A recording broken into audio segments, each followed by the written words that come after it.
What's happening, everybody? Hi. Hi. My buttons is over there. Oh, snap. Oh yeah, welcome to the Them ain't your buttons anyway. them buttons anyways. Welcome to the Moment with Mo You don't need buttons Skitty today. podcast or whatever kickback. What's going on, everybody? Welcome to another edition of Moments with Moesghetti. It is I, Moesghetti, your auntie, sister, cousin, best friend, always coming with the realness to give you what used to be the podcast about mental health and spiritual wellness. And right now, I don't even know what it is. But You are experiencing mental health in spiritual need and spiritual guidance. That is all. Look, I'm experiencing life. everybody's life has been lifing Yo, lately, so it's not a bad thing. it's not. It's not a It's bad cool. thing at It's all. actually good. So here we are in the TDR network with Mr. Tone Deaf himself. She made me come on this side, and because my friend needed me, I did. I did not argue about being on this side for a change. I appreciated him. I appreciate him too. And yeah, um, it's been as y'all anybody who has ever watched the show would know, it's been a while since I recorded. I was going strong for a long time. I think you took off the first half of the year. I did, but before that, I was really consistent recording. You were? 2-3 times a month. Yeah. And then before that, I was incredibly consistent recording every week. And I started off my podcasting adventure with a series that was like 6 weeks long where I was recording every day. So the show has shifted with my life as it has shifted. Right. And so now I'm here to, just sit on the couch with Tone for a minute and catch up with y'all about what's been going on in my life and how God has actually been moving in a miraculous way. And I'm happy about it. But yeah, it's definitely been a journey, and throughout that, the pod had to I had to sacrifice some things, and the pod became less of a priority. But okay, so as a person who is your producer, your friend, who happens to also own the largest podcasting network in the Midwest, period, it's okay. Like the way you open and you describe how the podcast was everything and now the podcast is whenever, that's not always a bad thing. Right. Because you use your podcast as your journal. A little bit. Okay. You gave a lot of you helped a lot of people. You had conversations on air. We had conversations off air. You worked through a lot of stuff of why the podcast existed. So now that you are in a new chapter in your life, not saying that the podcast is not as necessary, but you have to pivot the purpose. Right. I've had people who came in here who started a podcast about griefing and done pivoted to the point where her podcast now was about, let's try new foods in the city. It's like a completely different shift with some relationships in between, with some, let's talk about how these people, it's going to change. The fact that you're mature enough to know that you're shifting, so what you do and how you use your resources are shifting as well. I personally just don't want you to be gone for good, because you have something that those people want.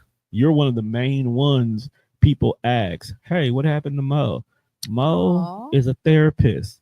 Mo has things she needs to do, because it's not my business to tell the world your business. That's on you. You on a podcast. But let's not give away 2-3 episodes for free. Right. But just, you good. You in a new chapter of your life. I am. So a lot of the stuff that you are about to experience, those are great new conversations for you if you want to do that. And honestly, like, part of the reason why I'm here and why it really wasn't, you didn't really have to pull teeth to get me here today. I just had to find the time in my calendar in which I could even come and sit on the couch without being asleep. Hey, nothing wrong with being asleep on the couch. Yeah, but I don't want to be snoring on the mic though. Where was that sentence going? See, a little sleep. The reason why you didn't have to necessarily pull teeth to get me here is because with the shift that has happened in my life, and the things that I I don't know what is about to unfold, but I know some things are about to unfold. Okay. And I really feel like these things need to be documented. And um and my spirit is telling me that it's not good enough to just document these things in my journal for my own personal use, but I need a witness to whatever is about to occur in Okay. my life, because it already has been just a sharp shift from the outside. It I don't know if it makes sense from the outside. It does, because like I can tell you right now, the shift that you want to make, or the shift that you feel like is coming, the fact that you're being public with it, it's probably going to draw those resources and those connections Mhm. to make that shift happen. Because as long as you stay to yourself, people don't know what you have to give. They don't know what you need. They don't know how Mo can create beautiful moments. But the minute you're out here, you're having a small conversation, you're talking about something, and someone will be like, you know what?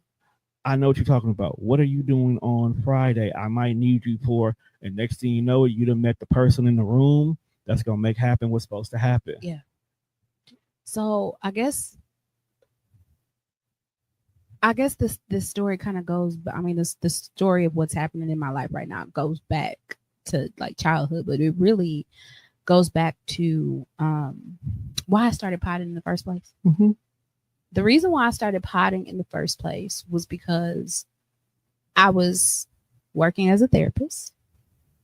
And there were things happening in session, beautiful conversations, wonderful just downloads of wisdom that were being shared in that room, that was only being shared one person at a time, 1 hour at a time.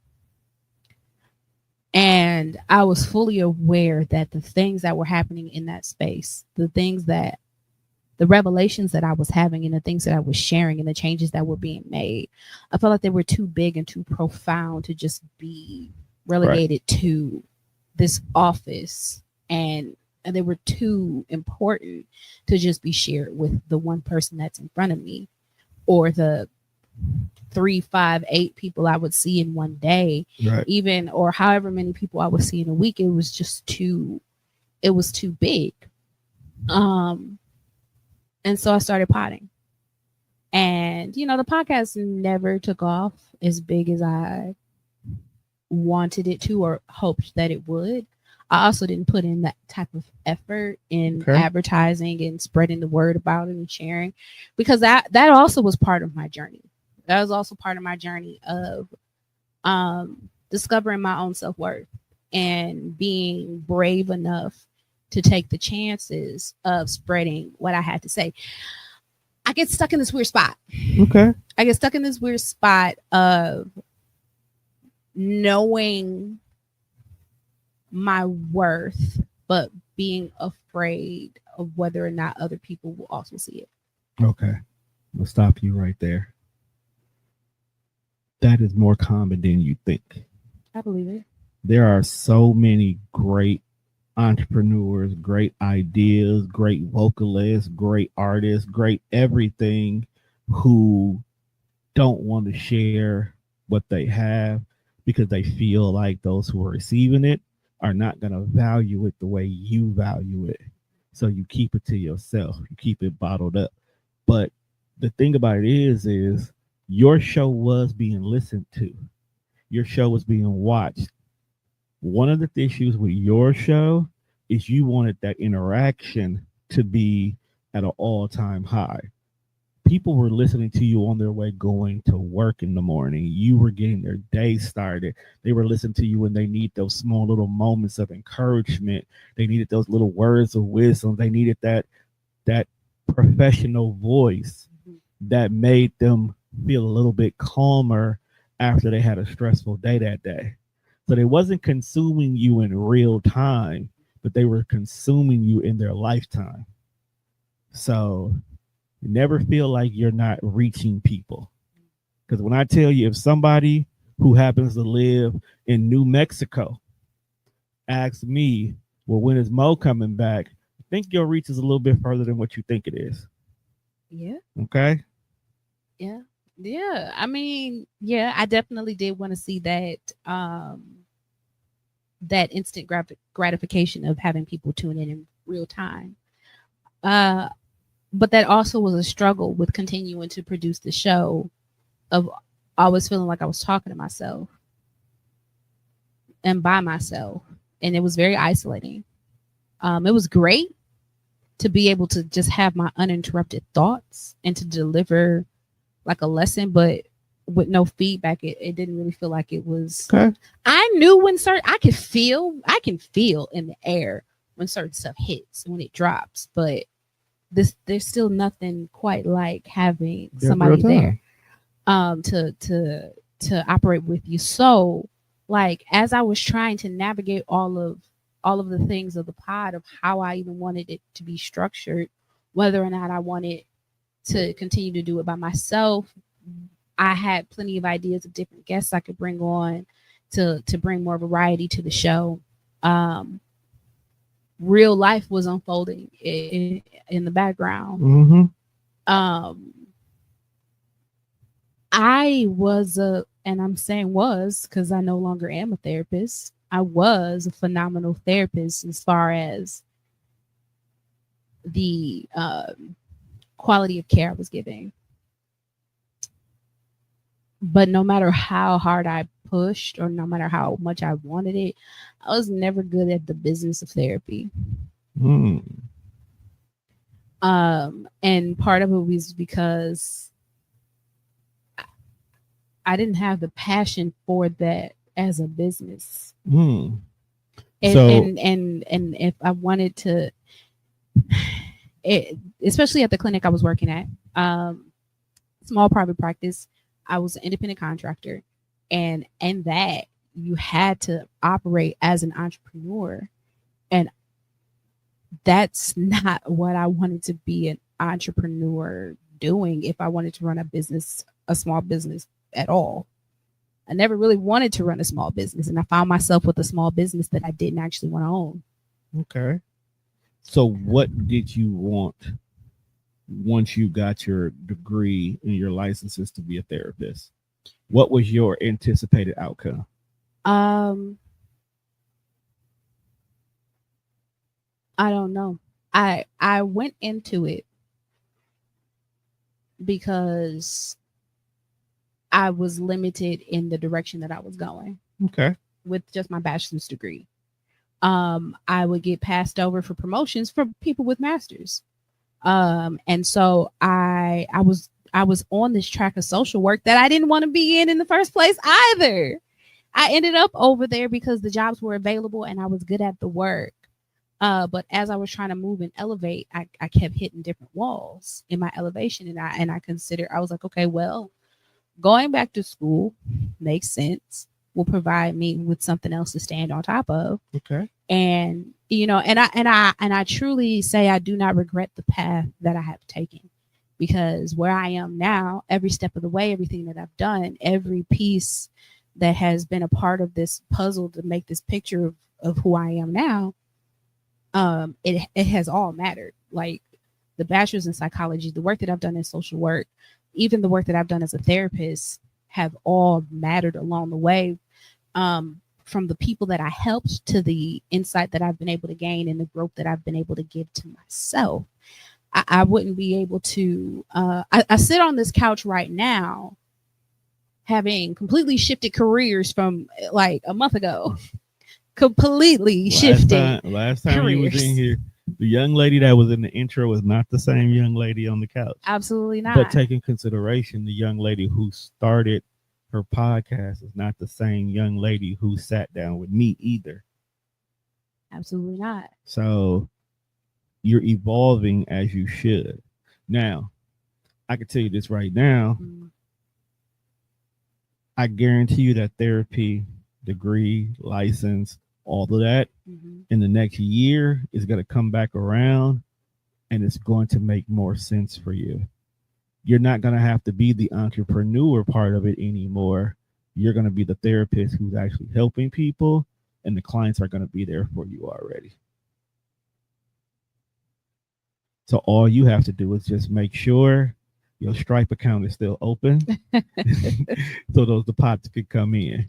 And I'll tell you more when we get off air because I got something, and I actually did want to talk to you about it, but you kind of pivoted into the conversation now, so it's quite interesting. And whatever it is that I do, even though I'm not active as a therapist now, that doesn't. I I still got the degrees. Right. I still you got always the degrees. pick it up. I still got the degrees, and so I still have the degrees. I still have the wealth of knowledge. I still have the experience, and so there's parts of it that I can always pick up. Be like, I'm still available for your mental health talks. If you're trying to book me as a keynote or a guest speaker or whatever panel. Hold on. I'm sorry, but I got something in the works for you. But I've shifted, and part of that was me really taking time with myself and asking myself the important and the hard questions about what I do and don't want, what I do and don't see for myself, and really being brave enough to actually pursue what's in my heart, even in the face of potential rejection. So what is up you want to pursue? Well, now I'm a teacher. Okay. Now that to me that is very interesting, but I actually feel like that's your lane. Exactly. You are like me. We are a giver when it comes to wanting to help people, help guide people, put people in the right places in life. And who better to help than the children? Right. You still have your childlike personality, so that the ability to connect to them is very easy for you. You probably as tall as some of them anyway. For real. Like when they in the lunch line, they may mistaken you as being one of the kids out the lunch line. Dog, it's so serious. Plus, it feels like, if I'm not mistaken, it's a closer distance to home for you. It is. So that is so beneficial for you on so many levels. I really feel like everything you've been working towards, this is what it's for. Mm-hmm. It's also at a Christian school, right? Yes. So you're still in your faith. Mm-hmm. So not only even deeper, this is going to require me to dig even deeper. Exactly. And then now you got fresh content, because every single time you come to podcast, I guarantee you got something to say about one of them kids, man, without saying it about the kid itself. Man, like look. that can.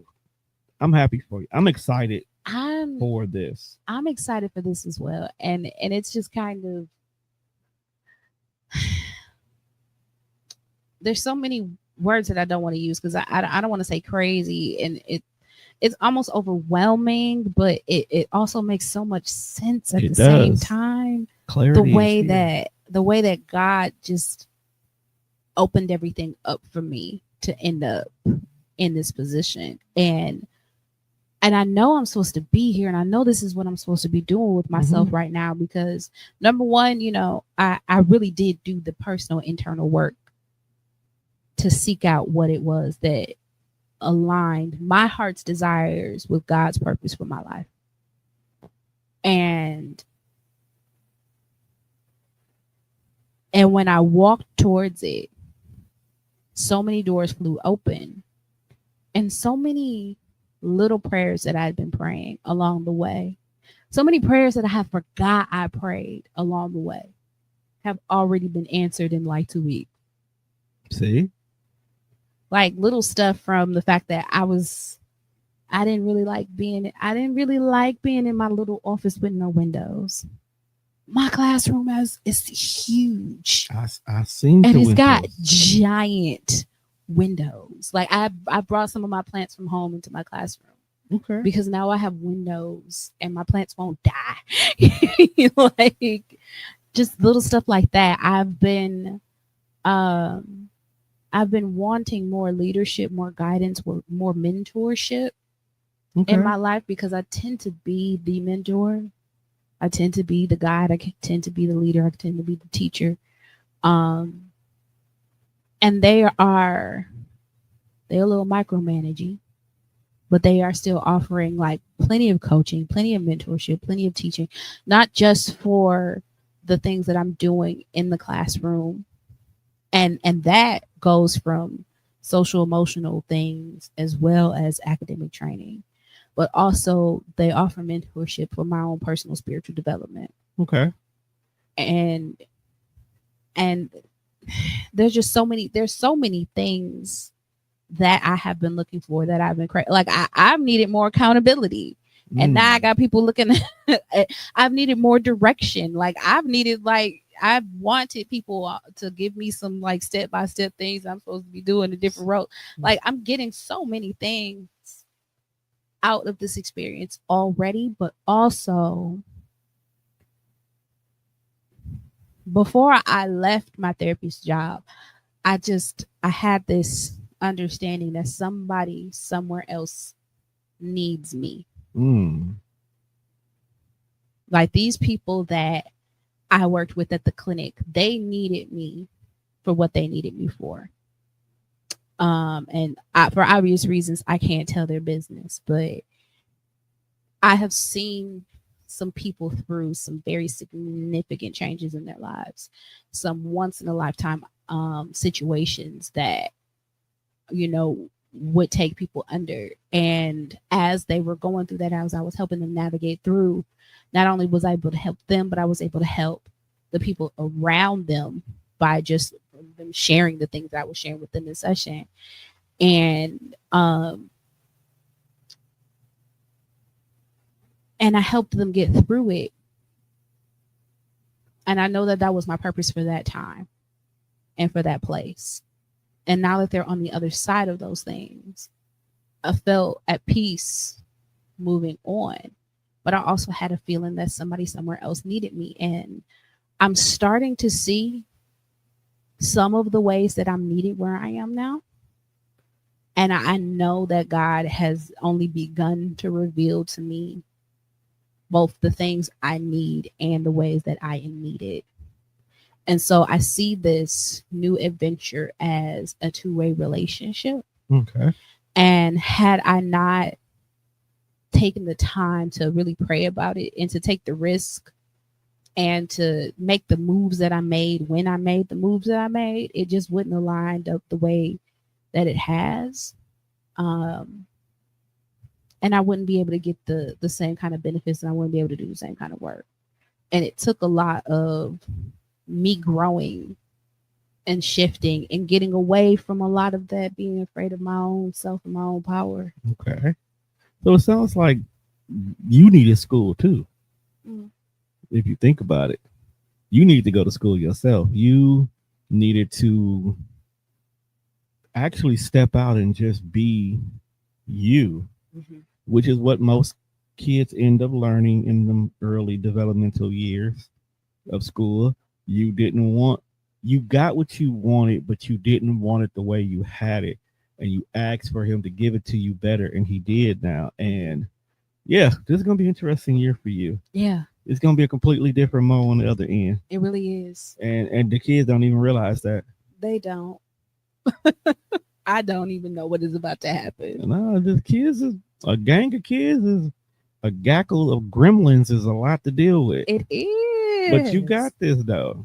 And you know what? I had a revelation like the other day where I was like, you know what? I spent the last couple of years cultivating this image of Moesghetti. This I don't know, character, this persona, this it has shifted from being just a username online to a whole person that people yell for on stage. Like I was gonna say I walk into the room. I don't even always walk all the way into the room. I step up to the venue, don't even get all the way inside, and people are, oh, we want some more Moesghetti. Okay. That says a lot about your aura. It's not even about your poetry. It says a lot about your aura. Yeah. They don't even know how you feel or what you're going to say or what version of you could actually even be on the stage. They still just want you. So, but shout out to you. you know.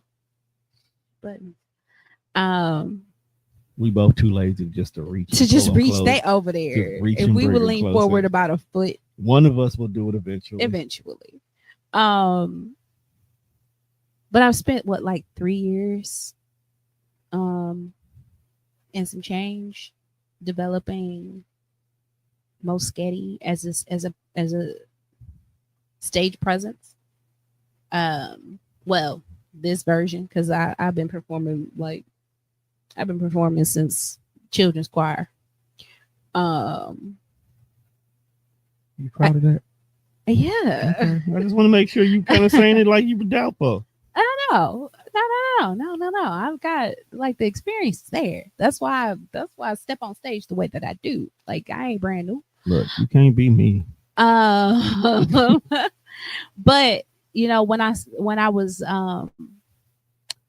because they had us doing some practicing of how to engage the classroom. Right. And I was like, oh, okay. And when it was my turn to practice, I just jumped on in, and my partner was like, have you done this before?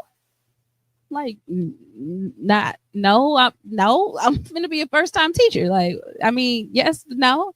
She's just like, oh my gosh, you're so good. And it hit me. I'm like, whoa, this is just crowd management. That's all. I'm like, oh, well, if I can handle a room full of 40, 50, 100, it's not the same. It's not the same. Like, before you finish that statement. Now, if you can handle a room full of 85-year-olds, you can handle kids, because they literally the same thing. They are. Just one move a lot slower. Now, I was going to say drunkards. But a room full if I could keep the attention. I was saying, the room full of 10-year-olds or lower. It's not the same. You definitely got to have patience with that. It's not the same. But the attention span is. If I can handle the things that come at me, the unpredictability of these crowds, the anxiety of whether or not they're gonna like anything I have to say, there's no reason for me to be afraid of stepping in front of these children and never be afraid. And cultivating these relationships, and I don't want to go in it, and I'm not going in it with a cockiness. Mm-hmm. I know it won't be easy. I'm not going into it presumptuous that I'm gonna be the greatest first year teacher that they've ever seen. Like, I know there'll be my learning curves and my adjustments, but I am finding my areas in which I am. I know I'm solid. I know that. It doesn't make me anxious to step in front of those kids for the first time. Right. Because I've stood in front of many crowds before and delivered information, kept their attention, kept them engaged. I have stood in front of many crowds and bombed or felt like I bombed. I've had to deal with many of things, spontaneous events happening, whether it be people shouting out at me and me having to quickly respond to that in a crowd, or, you know, a crisis happening in front of me and me needing to diffuse it and keep everybody safe. Like, I've done a lot of things throughout my life and throughout my career that make me just equipped for this moment in a different kind of way than your average first year teacher. I think you got this. I think I got it too. I really do, and I feel like I'm exactly where I'm supposed to be right now. I wish we can document you in school like the way Abbott Elementary is. Oh God, yeah. Oh God. Because these characters, look, I'm gonna tell you. I cannot. I'm gonna tell you this. It's so sad that I cannot come in here and talk to y'all about my coworkers and my students specifically. Because look, you gotta learn. This is where the art of the characters, conversation the characters are already unfolding, and Yeah, let me tell you, they are interesting. I was going to tell you from what every single teacher friend of mine has told me, Abbott Elementary does not lie. Okay. I believe it. Like it is so much that they put into that show that is so real. And we think they just that was a funny thing for TV. No, because Abbott Elementary is just the office at school, and I've worked in many offices, and the office don't lie. Like it's a lot of stuff that's just, especially the one, because you ever see the episode where not Gregory, what's the other guy name? The white boy. The white boy. Look. Let's call him the white boy. He sent one of his kids home early because he had ringworm, right? Mom sent him back with a message, with a note saying, like, kids go to school, they need to learn. But in the reality, this is my me time. This is for me. This is when I need to do that. It's like I'm not the 1 nor the 2, and I better not see my kid till 3. One of my teacher friends told me that they have gotten a letter similar to that. Not the 1, 2, and the 3 part, but the simple fact that the parents said they stay in that school because for them, that's the only time they got to themselves. It was like, that's funny, but it's real. It's real. It's real. It's real. It's real. It's real. I am currently in the middle of discovering which of my parents are on top of things and which ain't. I am currently in the middle of figuring out which of my coworkers are on top of things and which ain't. So what are you going to do about the times when you're having altercations with the ones that are not on top of things? The parents or the coworkers? I will say the coworkers for off air, but the parents. The best I can. I'm a teacher. The best I'm gonna have to teach her media. Can I'm gonna have to teach her media conversation. Because... No, but when it comes to the parents, so far, because one of the things that we have to do before the start of school is meet with all of our families. True. And I have been, I'm in the process of meeting all of my families, and I've developing some fantastic relationships with these people, but you only get so long with each family because I got to get through 26 of them. And I definitely have put the majority of the families that I have spoken with so far, I've definitely, I could feel myself put them at ease throughout the conversation. Okay. I've been upfront and I've been honest about the fact that I'm a new teacher, but I have a history with the school in a different capacity. And I've shared with them what my employment history is consisted of. And I've spoken directly, if the children are present, I've spoken directly with the children, so that I can get a relationship with them instinctually. But on the back end, what I realized I was also doing is giving the parents a preview of what my interaction with their child is going to look like. Right. And it was in those moments where I could feel everyone release themselves and be like, okay, well, maybe she do know what she's doing with kids, because of the way that I just way I interact with kids. Like I'm a big mirror to people a lot of the times. And so, especially if the child is eager to interact with me, or, not, because they're 9. They're like 9 and 10. So some of them just don't care. You basically got my youngest, and yeah. Some of them just don't care, and they don't care. They don't care. They're irritated that they have to sit here, and I'm still gonna poke a prod at them. And their parents, some of those parents are like, they just take a while to warm up to people. I'm like, I'm really not concerned. I'm just trying to make them laugh or get on their nerves enough so they don't forget me. I don't know exactly what I'm doing, but when it comes to the parents who I haven't developed a great relationship with, I am, like I said, I'm gonna do the best I can, and I'm going to educate their child, and I'm going to communicate with them to the greatest capacity I can without burning myself out. And that's the most important part right there. That is the like top priority for me. It's not to burn across this year. is to take care of myself first and foremost.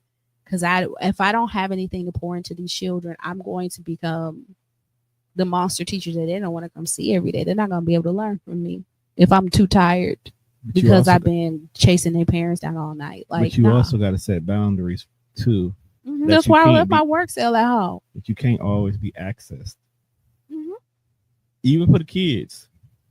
Because once they find out that you that person who they can depend on, they can relate to, they can come to with anything, they'll come to you with everything. Yeah. All the time. Yeah. No matter what time it is. Yeah. So you got to set boundaries with that too. Right. You're a safe space, but between 8 and 5. Unless it's an emergency. Yeah.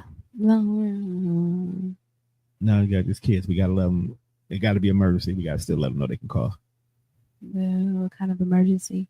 They might need to dial 911. Yeah, but if they stuck on the side of the road with no bus fare. Why is your 9-year-old stuck? Never mind. You forgot what world we live in. Never mind. I'm gonna do what I can without burning myself to the ground. And in my past jobs, when working with kids and working with adolescents, I've had a decent. I've been able to maintain my boundaries pretty decently. That's cool. I've been able to protect my heart where I don't want to save them all to the point where I'm like bringing people home or anything like that. My mom, when I first started doing social work, she was like, "You're gonna be wanting to bring all the kids home." I'm like, "No, I'm gonna want to go home and preserve myself." And so I don't know what that looks like when teaching. I really don't know what that looks like in teaching, but I know that the relationships will get built. And I know a lot of times that the best I can do is plant a seed in a person and hope that as they matriculate through life, it grows. Okay. And so that's how I continue to pour into people, but keep my emotional distance for my own safety and sanity. Is to know that there's just sometimes where only the best that you can do is plant the seeds and water the crop and hope that it'll bloom and blossom and cultivate fruit in another season. And so what am I going to do with the parents if they're difficult with me? Because you can't fight them. Not unless I'm ready to quit. I mean, you could probably catch them on Water Street and they never know. They never know. I wouldn't do that. Ever. But they'll never know. I wouldn't do that. Ever. But they'll never know. You know? I wouldn't do that. I wouldn't sneak them in. No, you don't have to be you. You don't have to be you. Now, I've dealt with unruly people. Okay. Like I and I'm usually not a person that folks give a whole lot of rah-rah to. Because I just don't engage that way. It's a little different when it comes to people being upset about their children. But I've been yelled at, I've been cussed out before. It does not make me feel comfortable, and it's not an easy thing to navigate in the moment. But I still know how to come around and provide opportunities for redemption. And that's going to be essential, especially if I'm dealing with a parent in the middle of the school year and they have a problem and they feel like the only way for them to approach the problem is to approach me with aggression. I still have to educate your child for the remainder of the school year. And so in order for me to do that, in order for us to have communication, I have to provide an opportunity for redemption. Okay. I have to be the one to offer the forgiveness.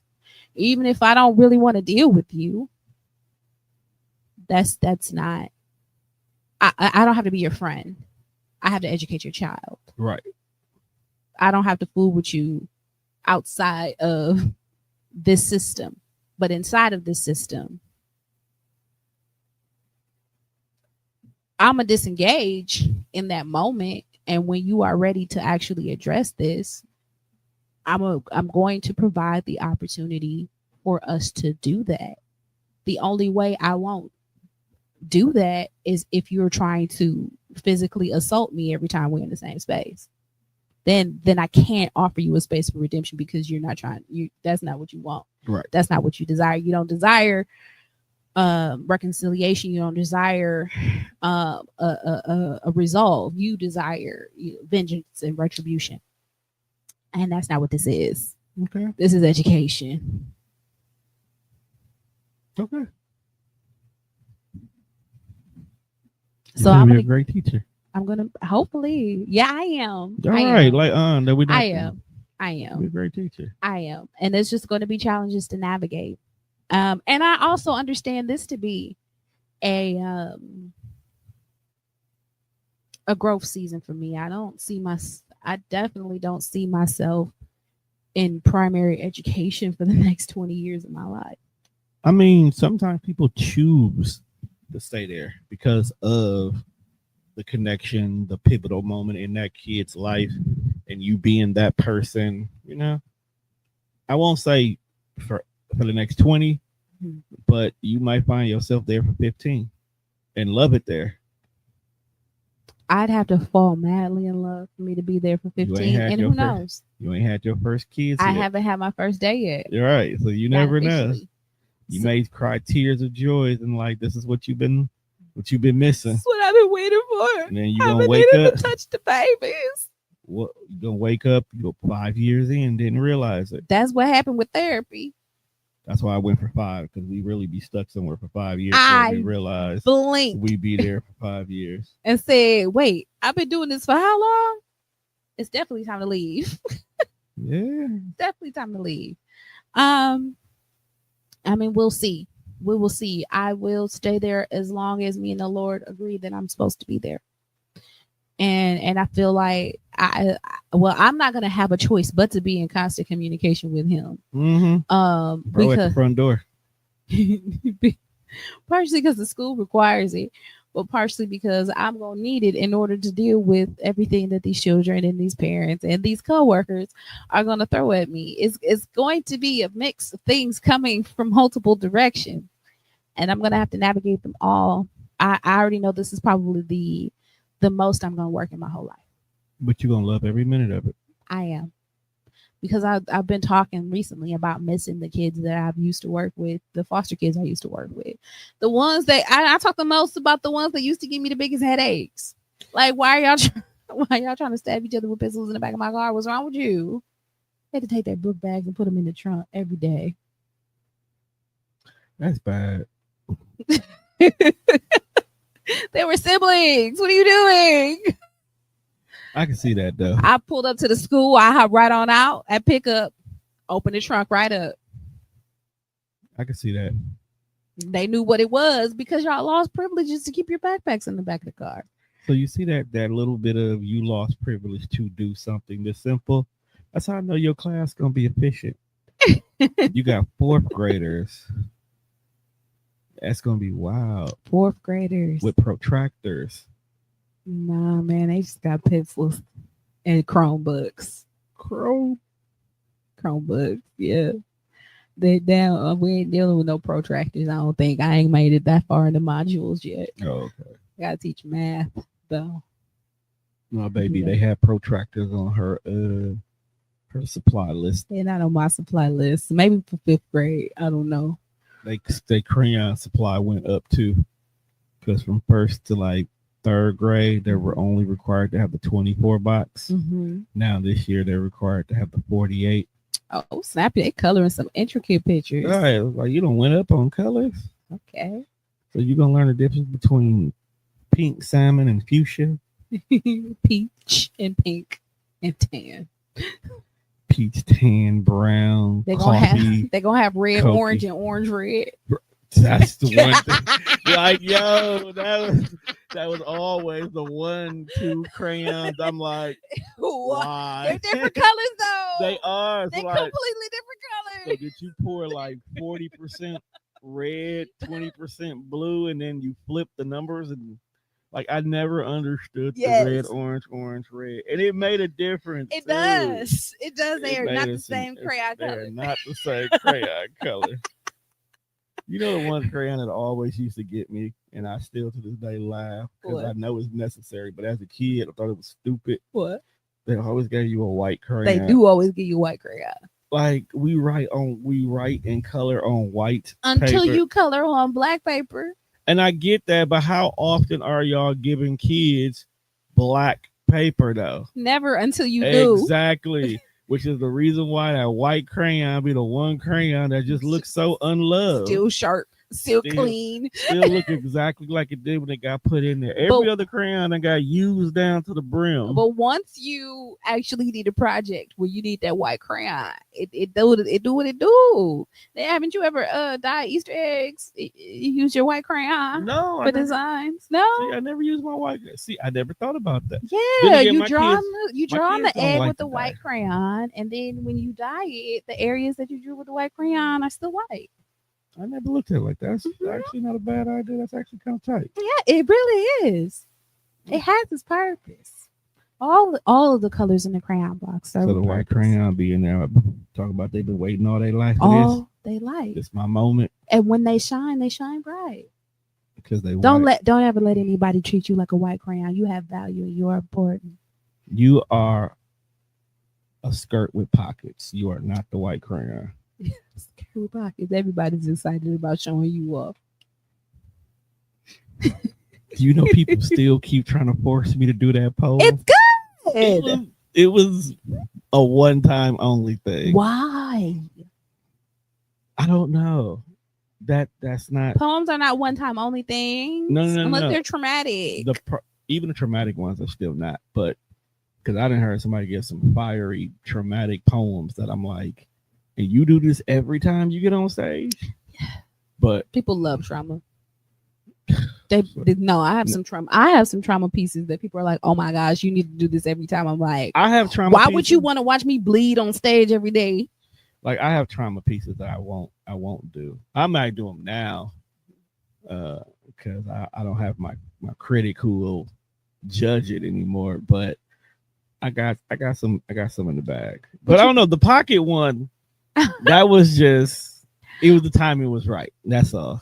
I don't feel like the timing was right. I don't feel like the impact would be the same. Whatever. Because you gave life that night. The fact that you ran across, I got pockets right now. I did have pockets in my No, because you dropped the line in the poem about so just for context, he had this wonderful poem about the glory of Black women, yeah. Yes. And there's a line about us enjoying having pockets in our dresses, and I just so happened to have on a dress that had, or a skirt that had pockets. And it was at the moment I had heard this poem before. Yeah, you heard He'd shared it with me before, just to prepare for the show. But it was in the moment when he dropped the line, which is a very good moment, and it's a moment in the poem because his delivery is also on point. Thank you. It was in that moment that I realized that I indeed at the moment had pockets in my outfit, in my skirt or my dress, and that I was joyful about it. And I stuck my hands in my pockets and I showed everyone. And it was beautiful. But the reason why I won't do the poem no more, because the way everybody's surprised about it is really what gave me that joy. And I don't want to be that person to expect that every time. But it's good, and you don't have to expect it. Look, things land. If it's a good work, it lands. I know, but if it's good work, it lands. I might get over it. I might do it again. Get over it. But it was cool. Even the guys were like, "Dude, they really do be getting happy." Like it was. Get over it and give the people what they want. I might. But but like all of that, the trauma poems, the fun poems, the after dark poems that I perform, all of that has, I don't know if I got a all couple of that has too. poured into Mo. All of that has poured into me, stepping into boldness. I wasn't looking to have a whole classroom to myself this year. But you do. But I do. because God presented me with an opportunity to step higher than what I was going for. And as a matter of fact, through the application process, I was thinking about even applying for multiple positions, but then I decided not to, because I was like, well, don't sell yourself short, go for what you want. And I was offered something even better, or a higher level of responsibility. And what were you trying to get?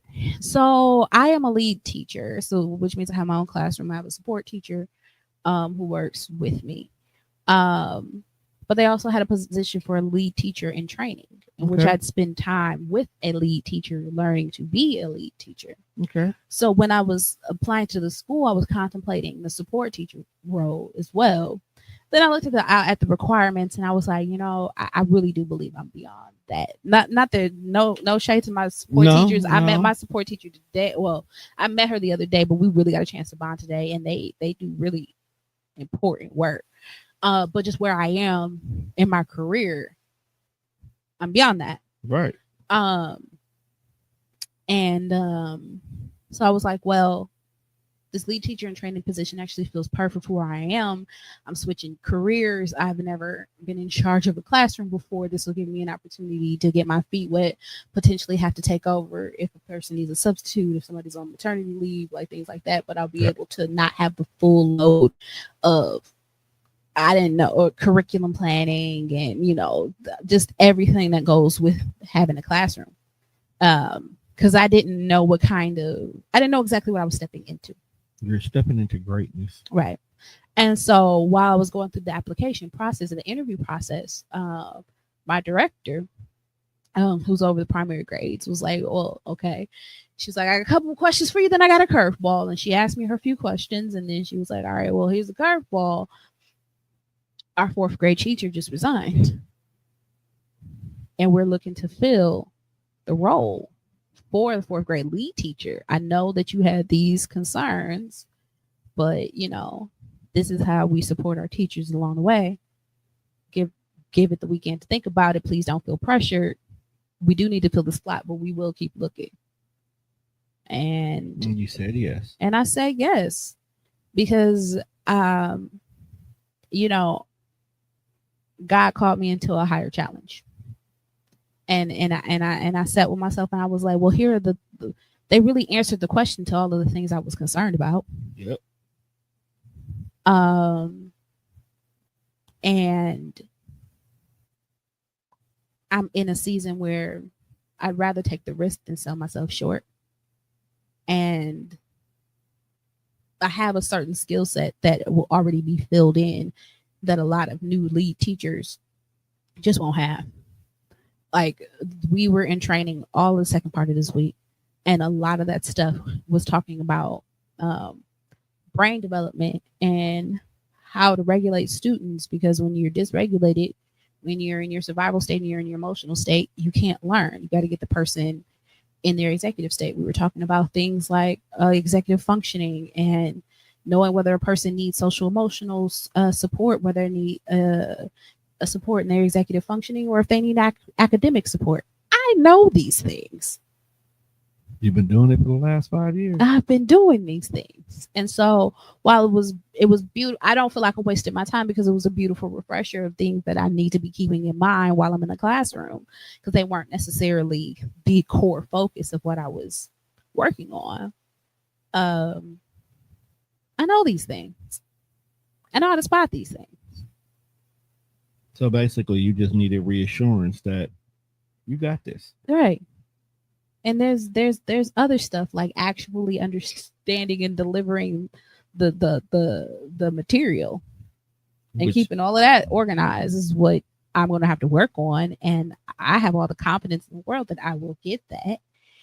Will I have it immediately right away the first day? Of course not, because you don't know what you're getting into. I don't know what I'm getting into. Once again, while you got the time, go back and rewatch Abbott Elementary, and you're going to see a lot of things, because there is an episode where Gregory, when he finally became a full-time teacher, thought he could map out everything.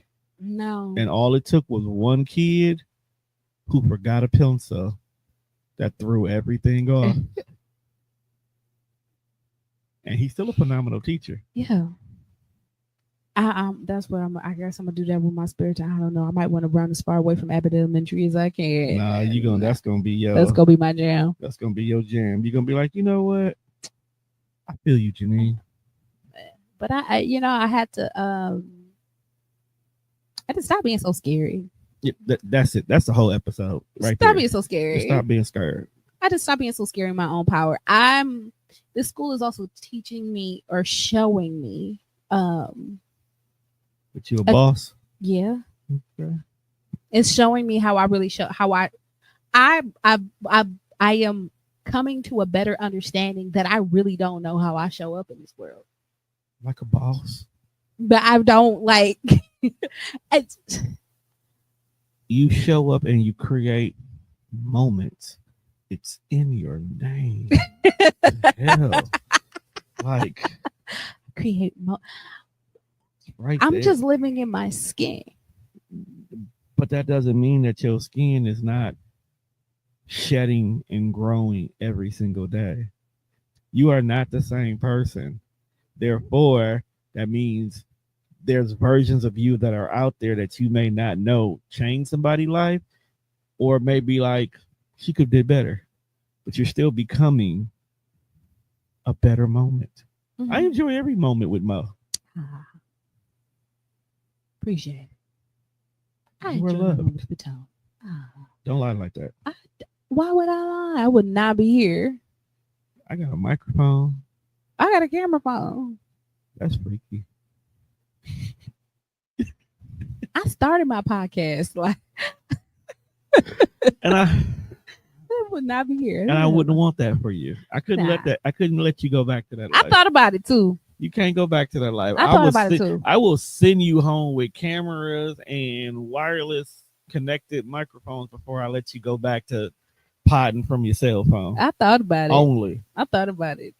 Y'all might just still catch some stuff from me needing to document whatever is going on in my life. No, that's the difference. That's different. If you just document it, but even then, I'm not letting you put that raw, unfiltered Instagram live footage out there. No, we're gonna spice it up, put some lights in the background. We're gonna put some razzle dazzle on. Yeah. We don't do that. Or speaking of that, you see the lights now? Oh yeah. But I actually was looking at this pillow. What about this pillow? It says, "Be courageous, little soul." Yeah. You know how long I had this pillow? This pillow has been in the studio. I believe it, but I ain't never paid no attention to it. Yeah. Yane of Dainty Dates MKE. When she used to just be a guest that would come on a few of the shows that I had going on pre-Moments of Mo. She had a vendor event and she was selling pillows, and this one stood out to me. I bought this one. Some peach cobbler and some orange face scrub from a few vendors. Peach cobbler sounds great. I know, right? And this pillow's just been riding with me. Yeah, I've seen it, and I'm pretty sure I've even held it and cuddled with it, but I've never actually read it. Or at least I didn't internalize it until like this moment right now. Because it fits. Be courageous, little soul. And I got this pillow and it stays at the studio instead of coming home, because sometimes people sit down for the very first podcast and they're nervous and they're freaking out, and just look at the pillow. You got this. Mm-hmm. And honestly, like you got this. You got this. So for anybody looking to start a podcast, just do it. Or to call me first. Yeah. Take a leap of faith, though. Be courageous, little soul. Be courageous, little soul. Because honestly, like, if you're content where you are, you're not even going to be drawn to taking some ginormous leap in a different direction. That won't even make any sense to you. Won't even cross your mind. Because why? Right. So if you are where you are, keep growing and keep loving that. But if you are not content with where you are, if you're not growing where you are, if you feel like you're constantly being called to something else, go find it. Go seek it and go find it. and allow, God to open the doors and open your eyes and open your heart to whatever it is that's the next step in your life. And you never know where you'll end up. You might end up somewhere that's comfortable. You might end up like me, doing some of the hardest work of your life at a point in your life when you did not think you was going to be doing the hardest work of your life.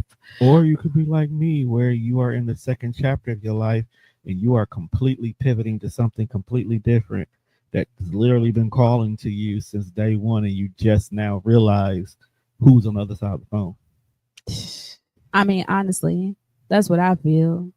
So many people have said me teaching makes so much sense, and it does. Plenty of people be like, "You've been a teacher," and you have been, and I have, and I do, and is, and is.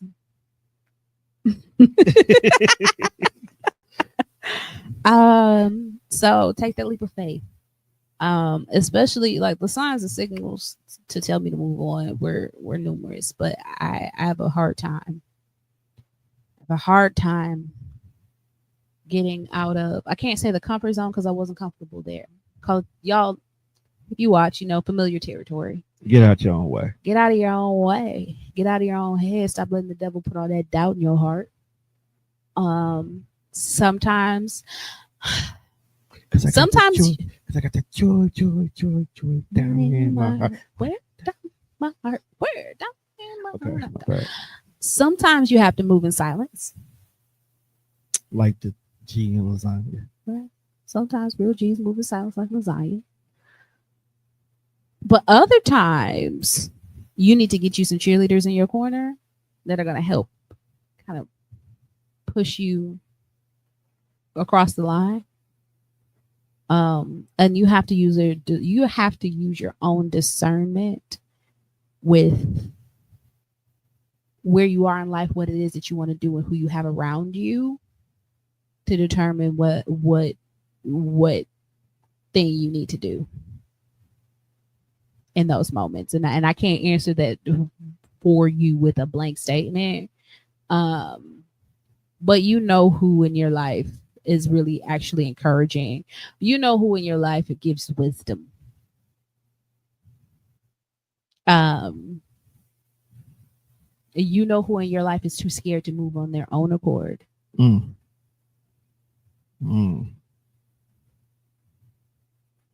That is not who you share your dreams with. They unfortunately will prey on your downfall without intending to.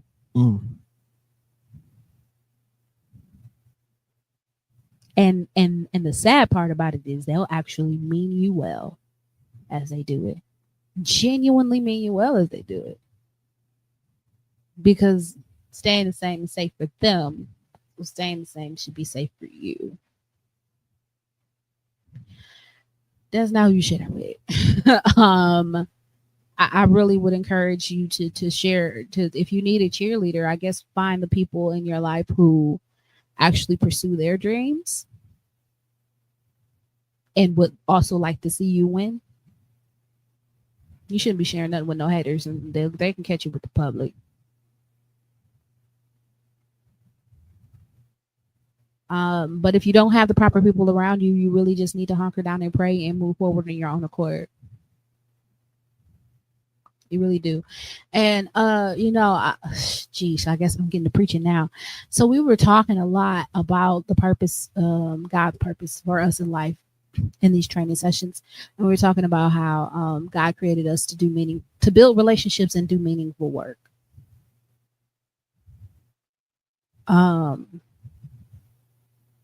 And a lot of people are lost souls out here because they're not building relationships and or doing meaningful work. They don't have one or the other. Or sometimes they're chasing so much of what they think that they want, and that's how you get things and you don't have satisfaction when you get there. You get these people who are wealthy and they got all this money. And they're dissatisfied. As heck. Because they haven't built relationships along the way, and or they're not doing meaningful work. I always bring her up, but look at Beyonce. She's so happy. She been cheesing across the country. Why? Because she got her husband, she got her family, she got her parents, She got her friends. she got her friends. And the work that she does of entertaining and encouraging people is very meaningful to her. You can tell that she puts all of this effort into it, and by executing it, she has all this gratification because she be on stage having fun. Mm-hmm. Incredibly wealthy. And her babies are having fun too. And her babies are up there having fun. Rumi up there. Blue be up there killing it. Rumi be up there. Blue be up there. So serious about her business, but she been serious face staring at her mama since always, since birth. That girl ain't unfurled her brows since she came out the womb. She been locked in. She got her daddy brows. That's why. True. That nigga don't trust nobody. He don't. So. And they probably be standing together talking about how they don't trust people. They probably only trust each other. And that's even questionable. Right. One gonna rat the other one out to Beyonce. Right. Jay probably trusts Blue more than Blue trusts Jay. Definitely. Definitely. Just cause I heard Lemonade. They ain't even got that. I heard Auntie. Right. Auntie Lange. Auntie Lange don't like you, Daddy. So I don't like you. I don't know. I'm gonna look at you like with your own face. But anyways, meaningful word. Relationships, like, are you doing something that matters? Because if it don't matter, and if you're doing things that don't matter and you're unfulfilled, is because you need to probably use your gifts to draw from something that actually means something in this world.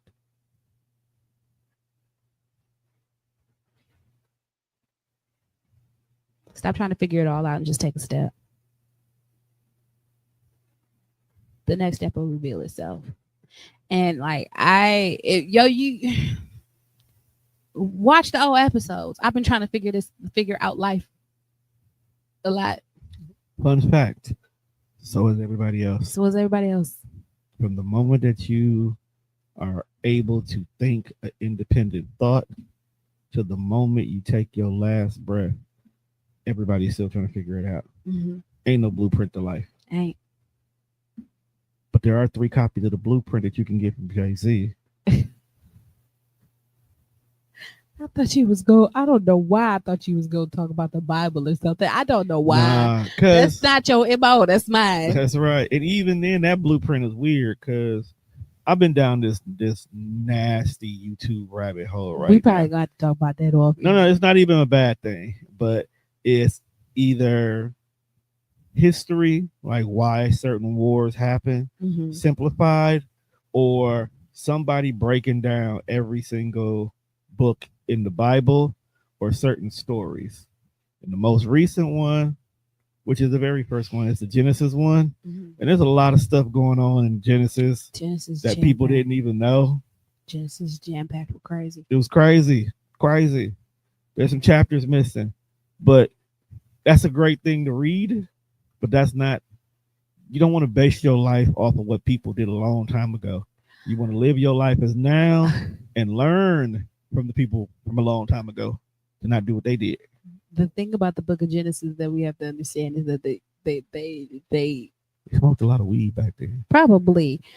But the Genesis starts off with wild with humans being in communication with the source of all knowledge, right, and getting cut off from the source of all knowledge, and then having to figure out how to people without any of the information that we have. You know how wild it is to learn how to people when you've never peopled before? Do you know how wild it is to learn how to people when nobody has ever peopled before?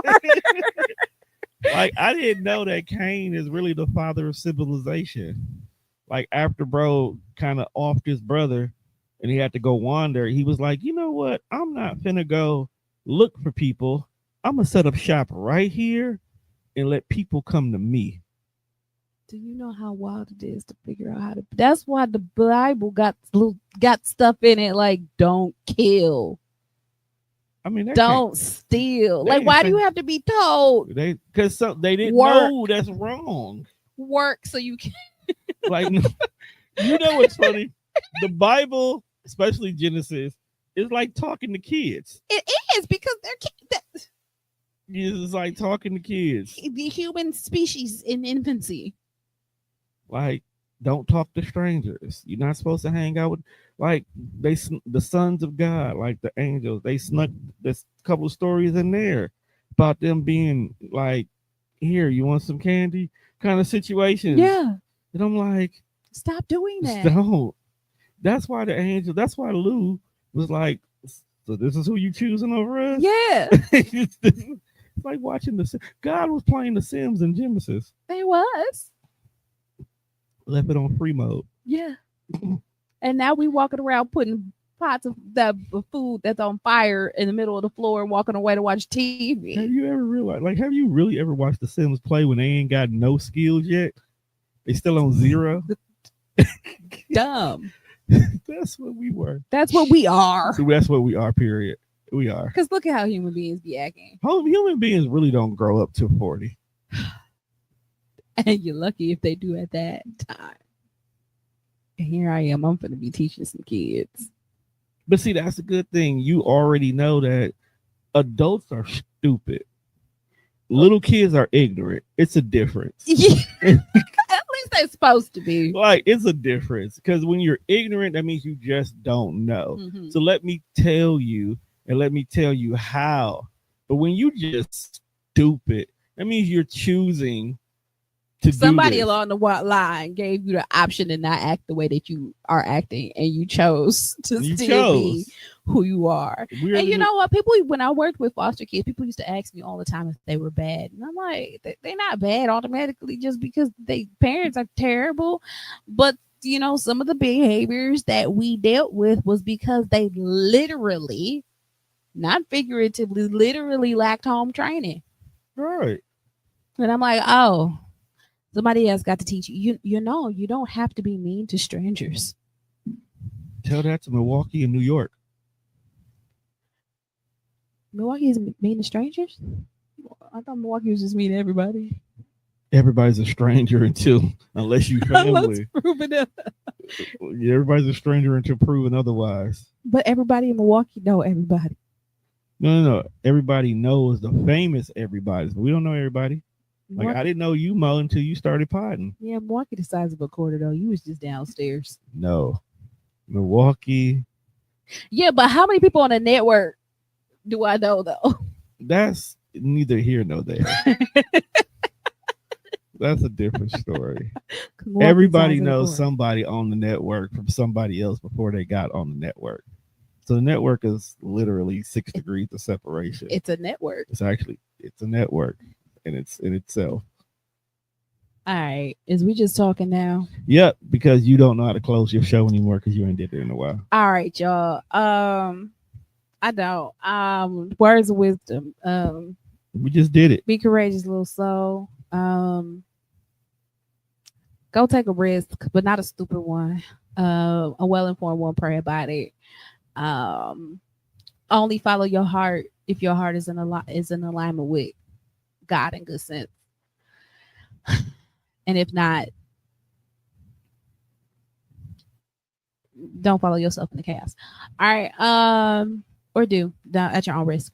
Love on your kids, buy them some school supplies, and stop complaining about whether or not the teacher want to put it in a bucket together. Just make sure that the baby's got pens by April.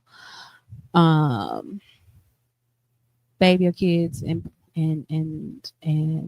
make my life easier. And I didn't pray before the show like I was supposed to, but we're gonna pray on the way out. Pray with me. Dear Heavenly Father, I thank you for this day. I thank you for this opportunity. I thank you for this space. I thank you for the company of the Tone Deaf Network and all of those who are viewers, past, present, and future of the Moment with Moesghetti podcast. I thank you for the opportunity to share my story and share my light. And I pray that it lands in the hearts of those who need it, in the minds of those who can be edified by it. And I ask you to just add a special blessing onto this studio and the network and all who record here. Thank you for this day. Thank you for this time. In Jesus' name, amen. All right, that is the Moment with Moesghetti podcast. Oh yeah, that's what I used to say. You know, if you would like to be if you like to help keep this thing going, you can always send me some money on Cash App, cash tag Moesghetti. Buy me a coffee, buy me a car, whatever's in your wallet, or whatever's on your heart to support the continuation of the Moment with Moesghetti podcast. Because that's part of the reason why one of the reasons why I stopped recording is because I need to be paying these studio fees. And but anyways, follow me on all social networks. I'm Moesghetti or Moesghetti everywhere. Um, thank you for spending some time with me. Go ahead, take me out.